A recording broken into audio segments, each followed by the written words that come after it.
గత కొన్ని సంవత్సరాలుగా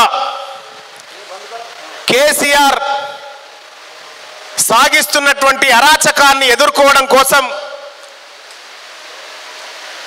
ఒకరు ఇద్దరమై మొదలుపెట్టినటువంటి ఒక పోరాటం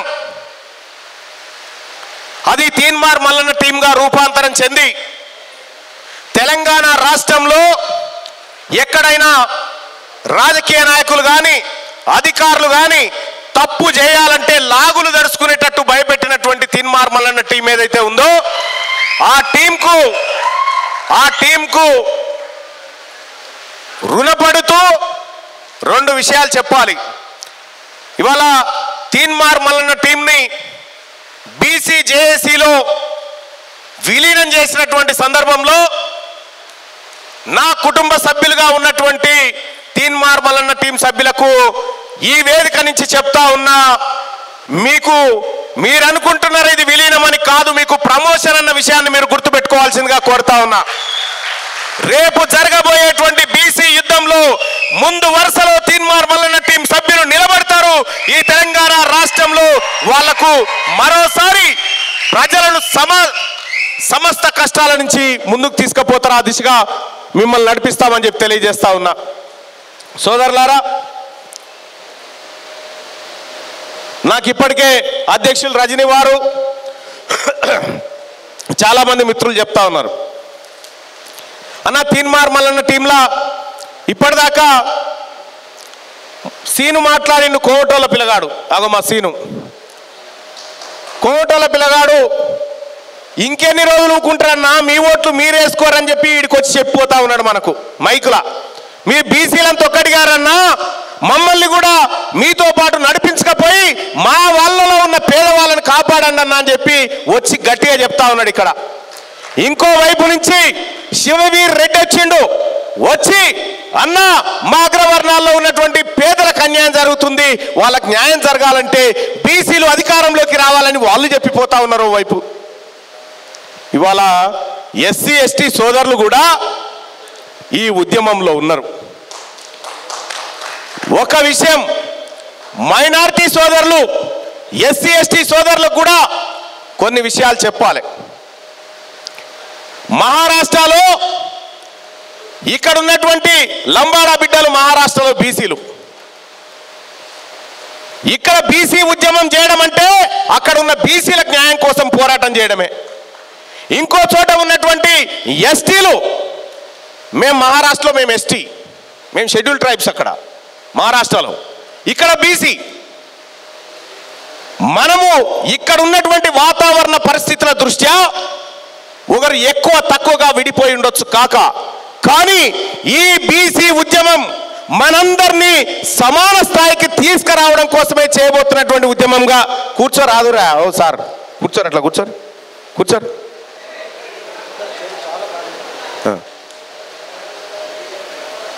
ఇక్కడ ఈ ఉద్యమం దానికోసం చేస్తా ఉన్నాం. చాలా మంది ఎట్లా మల్లన్నా ఇది ఎట్లా కోఆర్డినేషన్ జరుగుతుంది, పెద్దలు నారగోని గారి ముందు నేను ఒకటి పెడతా ఉన్నా, ఆయనకున్నటువంటి అనుభవాన్ని అన్న నువ్వు పరిశీలించాలి, నువ్వు రావాలని చెప్పి నేను రిక్వెస్ట్ చేసి ఇక్కడికి రప్పించడం జరిగింది. రేవంత్ రెడ్డి గారు 42% రిజర్వేషన్ విషయంలో మేము తెస్తాం, మేము ఇస్తాం, లేకపోతే దాన ధర్మం చేస్తాం. అయితే పాప ఆయన 42 ట్రాప్లో అందరు పడరు చాలామంది. అది ట్రాప్ అన్న విషయం మనకు తెలుసు, దాని చుట్టే మనని బతుకమ్మ ఆడిస్తారన్న విషయం కూడా తెలుసు. అందుకోసమే తెలంగాణ రాష్ట్రంలో జరుగుతున్నటువంటి బీసీ ఉద్యమంతో ఎస్సీ ఎస్టీ మైనారిటీలు అనుసంధానం ఎలా కావాలంటే, నీవు 42 నాకు ఇచ్చేది లేదు, అది సచ్చేది లేదు, నీతోటి కాదు, నువ్వు గిత్తత మనిషివి, ఇంత పెద్ద మందికి నువ్వు రిజర్వేషన్ ఆడ తీసుకొస్తావా, నీతోటి కాదు అది. కానీ ఇప్పుడు చెప్తా ఉన్నా, అగ్రవర్ణాల్లో ఉన్నటువంటి పేదలు ఎవరైతే ఉన్నారో ఆ పేదల వాటా పేదలకు దక్కాలి. ఈ మొత్తం తెలంగాణ రాష్ట్రాన్ని దోపిడీ చేసింది అందరూ అగ్రవర్ణాలు కాదు, పెట్టుబడిదారులు, అందులో ఉన్న పెట్టుబడిదారులు మాత్రమే.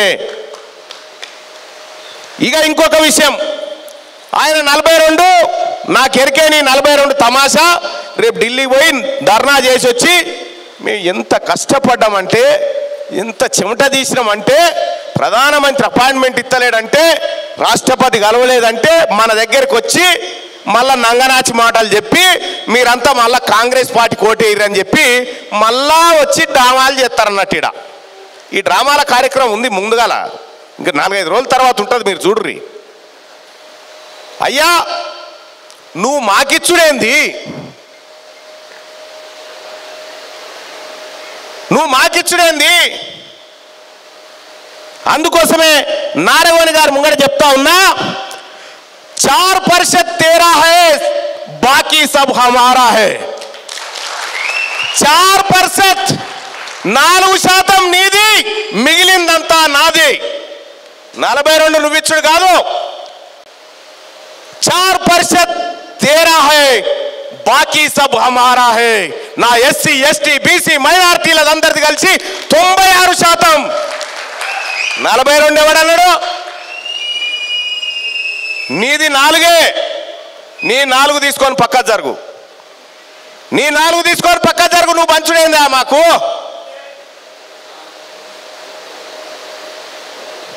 చార్ పరిషత్ కాకపోతే ఎక్కువ ఉంటారా అగ్రవర్ణ పేదలు? అందుకే 100%లో 4% నువ్వు నువ్వు తీసుకొని పక్క జరుగు నాయన.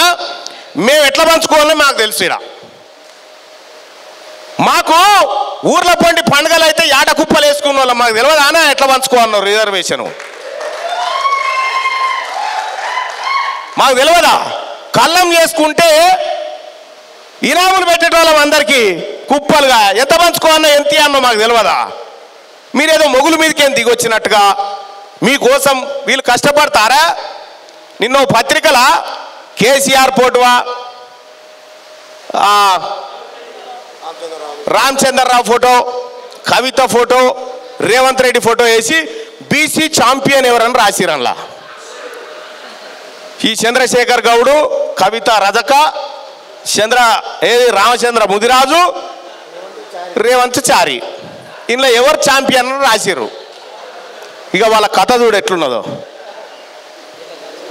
ఎవరు వీళ్ళంతా? వీళ్ళకు మనకేం సంబంధము? వీళ్ళ ఛాంపియన్ ఏంది? వీళ్ళు దొంగలు కదా, బీసీల దొంగలు వీళ్ళు. బీసీల ఇండ్లలో పోయి దోసుకపోయిన దొంగలు వీళ్ళు. వీళ్ళు ఛాంపియన్ లేదా? తెలంగాణ ఛాంపియన్ ఎవరా? మా నారాయణ కదా ఛాంపియను. తెలంగాణ ఛాంపియన్ ఎవరా? మా బత్తుల సిద్ధన్న కదా ఛాంపియను. వీళ్ళు కదా ఛాంపియన్లు. మా నిమ్మల రామలన్న కుటుంబం కదా ఛాంపియను. మీరెక్కడి ఛాంపియన్లు?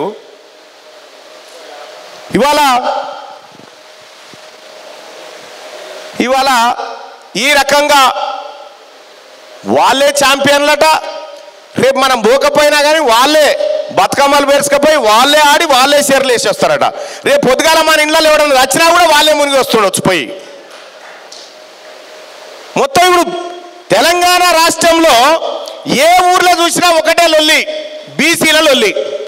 ఏది రామా లొల్లి? ఎటు పోయారామా వాటా? ఎప్పుడు వస్తుందిరా మా వాటా? ఎందుకు వేయాలరా మీ కోటు? జరుగుతుందా లేదా ఊర్లలో చర్చ? జరుగుతుందా? జరుగుతుంది అనుకున్న వాళ్ళే చేయలేవట. మీ ఊర్లో జరుగుతుందా చర్చ? జరుగుతుందా? పక్కా రైట్. ఒక్క మాట, ఈ చర్చ ఎన్నడలేంది ఇవాళ ఎందుకు జరుగుతుంది?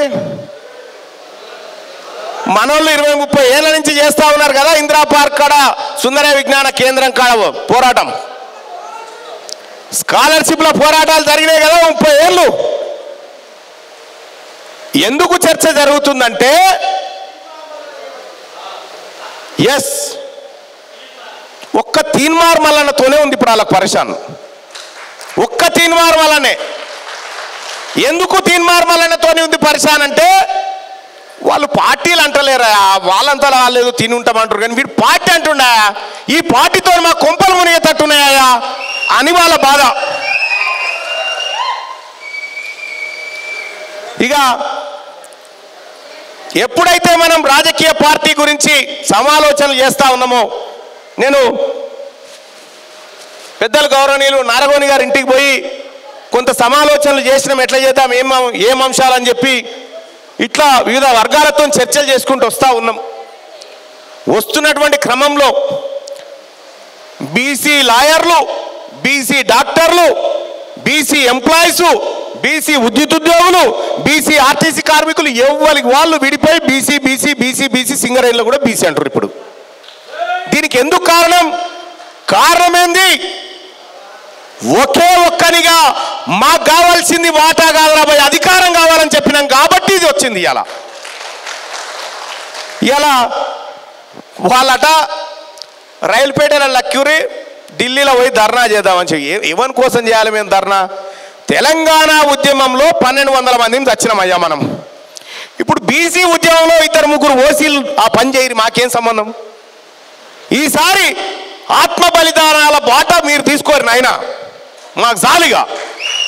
తెలంగాణ ఉద్యమంలో మా శరీరాలను వాడుకొని మీరు అధికారంలోకి వచ్చారు కదా, బరాబర్ చెప్తున్నా మీ శరీరాలను వాడే బీసీలను అధికారంలోకి తెస్తా.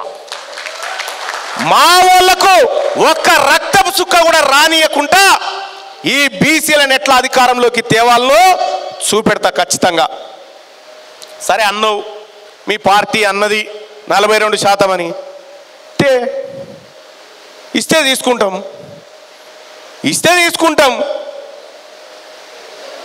ఇయ్యకపోతే గుంజుకుంటాం, గంతే. ఇయ్యకపోతే గుంజుకుంటాం, ఇస్తే తీసుకుంటాం, ఇయ్యకపోతే గుంజుకుంటాం. ఇదే మా నినాదం. నువ్వు 42% బీసీలకు టికెట్లు ఇస్తా, నేను కూడా ఇస్తా. రేపు పొద్దుగాల ఓసీలకు టికెట్లు ఇస్తా, చార్మినార్ టికెట్ వాళ్ళకే. రేపు పొద్దుగాల నాంపల్లి టికెట్ వాళ్ళకే, రేపు చంద్రాయనగుట్ట టికెట్ వాళ్ళకే, అన్ని ఇస్తాం వాళ్ళకు కూడా. ఎందుకు ఇయ్యం? మమ్మల్ని బీసీలను బిచ్చగాలుగా చేసి మీ భవన్ల చుట్టూ అడుక్క తినేటట్టు చేసి ఇలా ఎన్టీఆర్ భవన్ ఓ దిక్కు, టిఆర్ఎస్ భవన్ ఓ దిక్కు, గాంధీ భవన్ ఓ దిక్కు, బీజేపీ భవన్ ఓ దిక్కు, ఈ అన్ని భవన్లు విలీనం చేస్తే ఎన్నడో నాడు అన్ని భవన్లు అమ్ముతా, ఈ భవన్లన్నీ అమ్మి పేదలకు సర్కారు దవాఖానలు కట్టిస్తా. ఎందుకు చెప్తున్నంటే ఈ భవన్లలో సెల్లు తయారు చేసి అందులో బీసీ సెల్లు, అందులో ఎస్సీ సెల్లు, అందులో ఎస్టీ సెల్లు, అందులో మహిళా సెల్లు ఉన్నదా? కాంగ్రెస్ పార్టీలో ఓసీ సెల్ ఉందా? మరి నీ సెల్ ఎందుకోలేదు? రేపటి బీసీ పార్టీలో ఓసీ సెల్ కూడా ఉంటుంది, మీరు మా జాతులను ఎన్ని రకాలుగా అవమానాలకు గురి చేసిరో బదలాలేంగే, పక్కా తీర్చుకుంటాం. ఇక ఈ మాటలు రాజ్యాధికారం వైపు చెప్తే తీన్మార్ మల్లన్నని మొన్న హత్యాయత్నం చేసిరు నా పైన. తీన్మార్ మల్లన్న చచ్చిపోతే బీసీ ఉద్యమం ఆగిపోతుందని వాళ్ళ ఆలోచన. వాస్తవానికి తీన్మార్ మల్లన్న ఏం చెప్పిండా? అమ్మా నీకు మాకేం సంబంధము, మీ జాతులకు మా జాతులకు కన్సంపొత్తు లేదు మనసంపొత్తు లేదు కదా అని చెప్పినాము. మా ఇందిరక్క చెప్పాలి అంటామా లేదక్క? ఊర్లో పొంటి కన్సంపొత్తు మనసంపొత్తు అనేది మాట్లాడతామా లేదా సామెత? ఆమె దొరస అనే ఆమెకి ఎట్ట తెలుస్తుందా? మన మంగళోళ్ళ తల్లి ఆవేదన తెలుస్తుందా ఆమెకు? మన సాకలోళ్ళ తల్లి ఆవేదన తెలుస్తుందా? మన గౌండ్ల తల్లి సంస్కృతి దొరసానికి ఎట్ట తెలుస్తుందా? తెలియదు కదా. అందుకోసమే తీన్మార్ మల్లన్న మీద ఈ మా పొత్తు సంగతి ఏమో కానీ కొత్త పొత్తు బయటపడ్డది. దాంతో కొత్త పొత్తు బయటపడ్డది. అసలు కల్వగుడ్ల కవిత కాంగ్రెస్కి ఏం సంబంధం? ఆ పొత్తు బయటపడ్డది. ఈ పొత్తు ఏమో కానీ ఆ పొత్తుల మీరుండి నేనేమన్నానా? పోని కంచం పొత్తున్నదా, మీకు మాకు మంచం పొత్తున్నదా, బియ్యం పొత్తున్నదా అనేది మాట. నేను లేదనే అంటే నేను అన్నదే లేదని. మరి ఉంది కావాలని మీరంటే మేము ఏం చేయాలి? మేము ఎట్లా పడితే అట్లా పోయేటోళ్ళమేనా? మేము ఎట్లా పడితే అట్లా ఎవరితో పడితే వాళ్ళతోటి బియ్యం పొత్తులు పొందాం కదా. అందుకోసమే మీ ఇంటి మీద కాకి మా ఇంటి మీద ఆలితే కాల్చి పారేస్తాం తప్ప మీతో సోపతి ఉండదు మాకు. మీరు ఇలా ఆమెనట 72 గంటల దీక్ష చేస్తుందట. వద్దు తల్లి 700 రోజులు చేయి, నేను ఎవడొద్దు అన్నాడు? మీ నాయన 9 రోజులు చేసి మా కొంపలు ఆర్చిండు 10 ఏళ్ళు. ఇప్పుడు నువ్వు 72 గంటలు నువ్వు కొంపలు ఆర్దామని దిగుతా ఉన్నావు. దయచేసి కల్వకుంట్ల కవిత గారు మా బీసీజేఏసీ తరఫున చెప్తా ఉన్నాం, మా ఆడబిడ్డలు అందరి తరఫున చెప్తా ఉన్నాం, కనీసం ఒక 17 రోజులన్నా దీక్ష చేయి తల్లి. తిండి తినకుండా నీళ్ళు తాగకుండా చేయాలి. మా బత్తల సిద్ధాంతం చేసిన చూడు గట్ల చేయాలి నిజాయితీగా.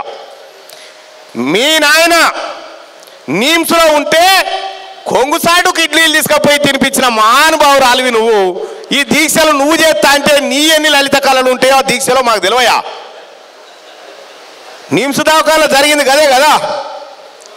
సరే, ఈ ఉద్యమంలో బీసీలు అధికారంలోకి రావడానికి నేను ఆత్మ బలిదానానికి సిద్ధంగా ఉన్నాను కవిత గారు ప్రకటించినా మాకే ఇబ్బంది లేదు, మాకే బాధ లేదు. ఎందుకంటే 1200 శరీరాలు మన వాళ్ళకి ఇచ్చినాం, మనకు వాపస్ రావాల్సి ఉంది చాలా ఇంకా. కాబట్టి ఈ బీసీ ఉద్యమంలో ఎవరైతే నిజాయితీగా ఈ బీసీ ప్రజల కోసం వాళ్ళ జీవితాలు మార్చడం కోసం ముందుకొస్తారో వాళ్ళందరి ఇళ్ళ దగ్గరికి పోయి వాళ్ళ కాళ్ళు కడిగి నెత్తిల చల్లుకోనైనా వాళ్ళని ఉద్యమంలోకి తీసుకొస్తాం. ఎవరైతే ఈ బీసీల ప్రయోజనాలు తాకట్టు పెట్టి అగ్రవర్ణాల దగ్గర వాళ్ళ మోచేతి నీళ్లు తాగుకుంటా కూర్చుంటారో వాళ్ళని రాజకీయంగా పుట్టగతులు లేకుండా చేస్తాం. ఈ 2 చేస్తాం సోదరులారా. ఇక బీసీ మహిళలు ఇప్పటిదాకా సోదరు చెప్పిండ్రు, అక్క చెప్పిందే ఏమని, మహిళలకు రిజర్వేషన్ బిల్లు పెట్టిరు. మరి మహిళలకు రిజర్వేషన్ బిల్లు అయితే మన మహిళలు ఉన్నారా అన్న? బీసీ మహిళలు ఉన్నారా? లేరు. మరి బీసీలకు రిజర్వేషనే లేదా? అక్క చెప్పింది కరెక్టే. ఈ వేదిక నుంచి డిమాండ్ చేస్తా ఉన్నాం, 2026లో రాబోతున్నటువంటి మహిళా రిజర్వేషన్ బిల్ ఏదైతే చట్టసభల్లో ఉందో దాంట్లో బీసీల వాటా బీసీలకు తేల్చాల్సిందే, బీసీ ఆడబిడ్డలకు కూడా అందులో వాటా దక్కాల్సిందే అని చెప్పి ఈ సందర్భంగా డిమాండ్ చేస్తా ఉన్నాం. అలాగే జూబ్లీ హిల్స్ ఉప ఎన్నిక వస్తుందని చెప్పి మన చారన్న చెప్పిపాయే. జూబ్లీ హిల్స్ ఉప ఎన్నిక కోసం వాళ్ళేమో అభ్యర్థి వేటలో ఉన్నారు, మనమేమో వడపోతలో ఉన్నాం గంతే. మన దగ్గర ఉన్న అభ్యర్థులను వడపోస్తున్నాము, వాళ్ళేమో వేటకాడు ఉన్నారు ఎవరిని పెడదామని. ఈ జూబ్లీ హిల్స్ బై ఎలక్షన్లో బీసీజేఏసీ పోటీ చేస్తూ ఉంది. అలాగే లోకల్ బాడీ ఎన్నికల్లో బీసీజేఏసీ కూడా అభ్యర్థులు పోటీలోకి దిగబోతా ఉన్నారు. ఖచ్చితంగా ఈ తెలంగాణ రాష్ట్రాన్ని 2028 నాటికి మన గుప్పిట్లోకి ఈ బీసీల చేతిల్లోకి తీసుకురావడమే మన అంతిమ లక్ష్యం అనేది మీ అందరికి గుర్తు చేస్తా ఉన్నా సోదరులారా. ఇక అలాగే మనకు చాలా పని ఉందా, మనకు చాలా పని ఉంది. నాగార్జున సాగర్లో ఓ పటువ కొండన్న, ఓ పటువ చూడు, ఓ పటువ చూస్తే ఆ పటువనే తలగోరి కావాలి వాళ్ళకు, వాళ్ళ రాజకీయ సమాధులకు. ఆ రకంగా మనకు పనులు ఎక్కడికక్కడ ఉన్నాయి. రేపొద్దున ఇదే సూర్యాపేట నియోజకవర్గంలో మన బిడ్డ వట్టె జానయ్య యాదవ్ గర్జించి సింహం లెక్క రేపొద్దున ఆ జిల్లాను కూడా కదిలించబోతా ఉన్నాం. ఇవాళ తెలంగాణ రాష్ట్రంలో ఉన్నటువంటి పలు జిల్లాలకు ప్రతి మారుమూల గ్రామానికి కూడా బీసీజేఏసీ ఇలా విస్తరిస్తూ ఉంది. ఎక్కడికక్కడ ప్రజలంతా తండోపతండాలుగా ముందుకొస్తా ఉన్నారు, ముందు వరుసలో ఉన్నారు. ఈ కోఆర్డినేషన్ కమిటీ చైర్మన్ గారికి అలాగే వేదిక మీద ఉన్నటువంటి కోర్ కమిటీ సభ్యులకు కూడా చెప్తా ఉన్నా, బీసీలు అంటేనే పెద్ద సంఖ్యలో ఉంటారు కాబట్టి ఈ సంఖ్యను ఎక్స్పాండ్ చేయండి, ఈ కోర్ టీంని ఎక్స్పాండ్ చేయండి, ఇంకా ఎక్కువ మందిని దీంట్లోకి ఎక్స్పాండ్ చేసి తీసుకొని అందరి సమాలోచనలు ఒక వేదిక మీదకి తీసుకురావాల్సిందిగా కోరుతా ఉన్నాం. అలాగే తీన్మార్ మల్లన్న టీం సభ్యులు ప్రతి జిల్లాలో ఉద్యమాన్ని భుజాన వేసుకొని ముందుకు తీసుకుపోతారు. దానికోసం వాళ్ళందరూ కూడా సమాయత్తం అవుతా ఉన్నారు. వాళ్ళను కూడా సముచితమైనటువంటి పదవులు ఇచ్చి గౌరవించి బీసీ చేసి వాళ్ళను కూడా ముందుకు తీసుకుపోవాల్సిందిగా కోరుతా ఉన్నా. అలాగే సోదరులారా, ఇవాళ ప్రధానమైనటువంటి అంశం ఏంటంటే Teenmaar Mallanna team, BC JAC ఈ రెండింటిని కలపాలనేది ప్రధానమైనటువంటి ఉద్దేశం. రేపు పొద్దుగాలంటారు మీ టీమునే కలపలేదు నువ్వు బీసీ జేఏసీలో, రేపు మమ్మల్ని కలుపుతావా అనేటువంటి మాట రాకుండా మన ఇంటి దగ్గర నుంచే ప్రారంభించిన ఈ విలీన కార్యక్రమాన్ని. అందుకోసమే సోదరులారా, ఇక ఈ నెల రోజుల్లో అన్ని జిల్లాలకు బీసీ జేఏసీ కమిటీలు ఫామ్ కాబోతా ఉన్నాయి.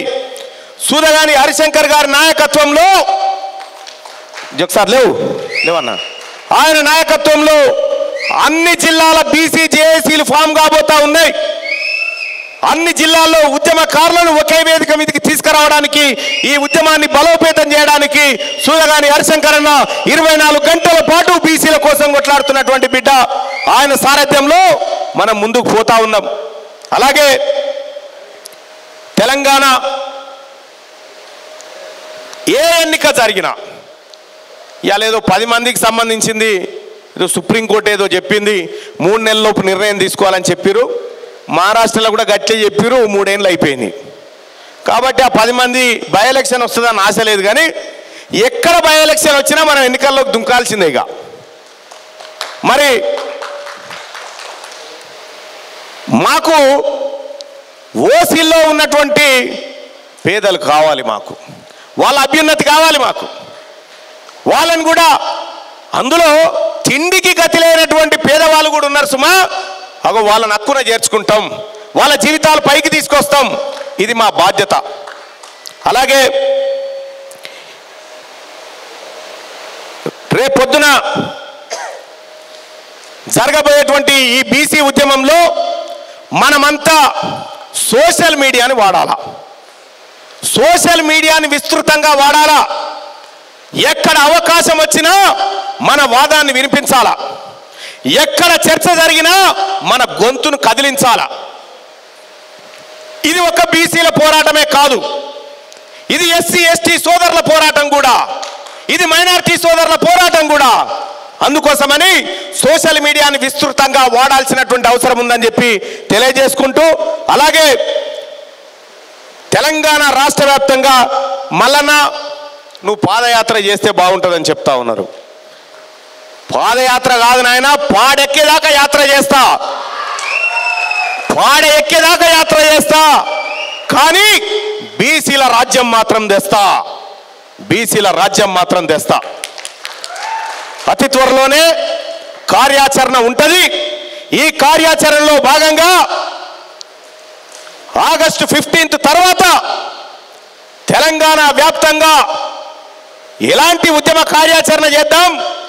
ఈ 42% నాటకమాడి ప్రజల్ని ముంచితే తెలంగాణ రాష్ట్రంలో 28 టోల్గేట్లు ఉన్నాయి, అంతే కదా, 28 టోల్గేట్లు ఉన్నాయి. ఈ 28 టోల్గేట్ల కాడ కూర్చుంటాం. ఎట్లా పోతారో పోరి. ఈ 28 టోల్గేట్ల కాడ కూర్చుంటాం, నిరసన తెలియజేస్తాం. మమ్మల్ని 42% ఇస్తా అని మోసం చేసి మళ్ళీ దొంగ నాటకాలు ఆడితే ఎట్టి పరిస్థితుల్లో ఒప్పుకోము. మీరు ఇస్తానదైతే ముందుగా ఈరి, మేము తీసుకునేది తీసుకుంటాం. కానీ ఆ 42% ఏదైతే ఉందో దాన్ని వెంటనే ఇవ్వాలని చెప్పి తెలియజేస్తా ఉన్నా. ఇక బీఆర్ఎస్ పార్టీకి చెప్తా ఉన్నా, ఇవాళ బీసీల గురించి మాట్లాడవా? కల్వకుంట్ల చంద్రశేఖరరావు గారు ఈ బీసీలు ఓట్లేస్తేనే కదా 10 సంవత్సరాల పాటు గద్దె మీద కూర్చున్నావు. ఇలా బీసీల రిజర్వేషన్ అంశం చర్చకు వస్తే నీకు నోరు కదులుతలేదు. ఇక రామచంద్రరావు అయితే కుండబద్దలు పెట్టినట్టు మేము ఇయ్యమని చెప్పేసిండు. ఇక కాంగ్రెస్ వాళ్ళది వస్తున్నా పోతున్నా ఓ రామశిల్క ఇక తెస్తున్నా చూడరు అని చెప్తానే ఉంటారు. ఇప్పుడు మీ నాటకాలన్నీ చూస్తూనే ఉన్నాం. మీరెన్నడి కూడా మా వాళ్ళు కాదు. మీ పార్టీలు ఎప్పటికి కూడా మా కిరాయిన్లే, మాకు కిరాయిన్లే. ఎస్, తెలంగాణలో బీసీల సారథ్యంలో రాజకీయ పార్టీ రాబోతుంది. అతి రాజకీయ పార్టీ కూడా రాజకీయాలు చేయడం కోసమే, పేదల బతుకులు మార్చడం కోసమే వస్తూ ఉంది సోదరులారా. ఆ రాజకీయ పార్టీ పేరేంది మల్లన్న అని ఒక ఆయన, ఏ రోజు వస్తుంది మల్లన్న అని ఒక ఆయన. సోదరులారా, తినబోయే ముంగట రుచులేందుకు, 4 రోజులైతే అన్నీ వస్తాయి కదా. కాబట్టి బీసీల చేత రాజకీయ పార్టీ వస్తూ ఉంది. అలాగే ఇంకా కొద్దిమంది పెద్దలతోని చర్చలు జరుగుతూ ఉన్నాయి. ఏమేం చేయాలి, ఎట్లా చేయాలి, లోకల్ బాడీ ఎన్నికలు ఎట్లా ఎదుర్కోవాలనేటువంటి విషయంలో కూడా అందరితో చర్చలు జరుగుతూ ఉన్నాయి. ఈ చర్చల్లో భాగంగా పలు రాజకీయ నిర్ణయాలు జరుగుతాయి. కాబట్టి సోదరులారా, రాజకీయాలు చేద్దామా వద్దా? వట్టిగా ధర్నాలు చేసి పోయి ఆ ఇందిరా పార్క్ కాడికి పోగానే ఆ పోలీసు వాళ్ళు అడ్డుకొని ఇట్లా దెబ్బలు తాకంగానే మనమే పోలీసు వానికి పెట్టి కొట్రా అని కొట్టిపించుకొని వచ్చి ఇంట్లో పండుకొని కాపుతా ఉంటే అనుకుంటా పంటం. ఇవి వద్దాయా? ఇవి పోరాటాలు కాదు.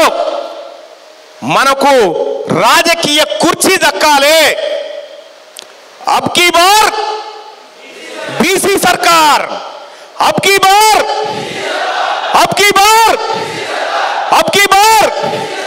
గట్టిగా 2 చేతులు లేబడి చెప్పండి, అబ్ కీ బార్